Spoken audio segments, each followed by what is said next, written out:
Well, the possible investigation into the secret payout to two women accusing a state assemblyman of sexual harassment is taking on a life of its own. Now the committee in charge of exploring the possible investigation is under the microscope itself. And today's meeting didn't help matters at all. Pat Bailey was there. He joins us now from our Albany bureau to tell us more about it. What did you learn today, Pat?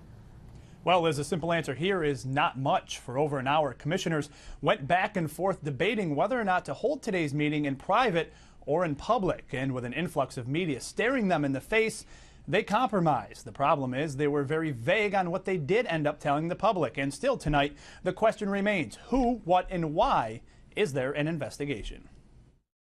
We are in our infancy. The state needs this commission. JCOPE Commissioner Marvin Jacob wants the committee to be more transparent, saying the public's perception is lacking trust in them. We must restore the public's confidence in this commission, that it operates in the normal course, that the presumption that all of its members operate in good faith is not rebuttable. It is true. Jacob pushed hard for transparency at today's meeting. I ask, Madam Chair, I ask you and I ask the commissioners to consider not closing this session, conducting it in public. However, not all commissioners were on board. Many of them, former judges, lawyers, and prosecutors, argued too much public information could hinder their job.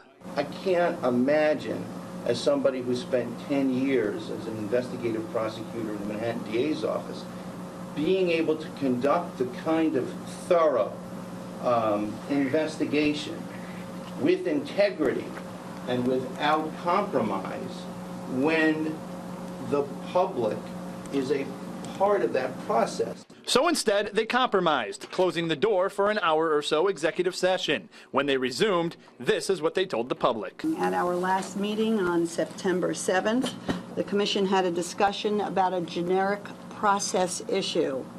That issue having resolved, the Commission unanimously voted today to commence a substantial basis investigation pursuant to Executive Law 94-13A.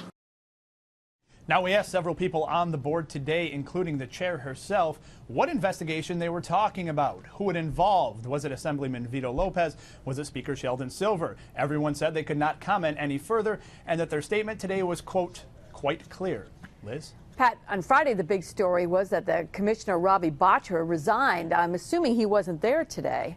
No, he was not, but he was very busy today, Liz. He sent a letter to Governor Cuomo explaining his reasons why he resigned and why he gives JCOPE, get this, an F on ethics. We'll share that letter coming up tonight at 6 o'clock.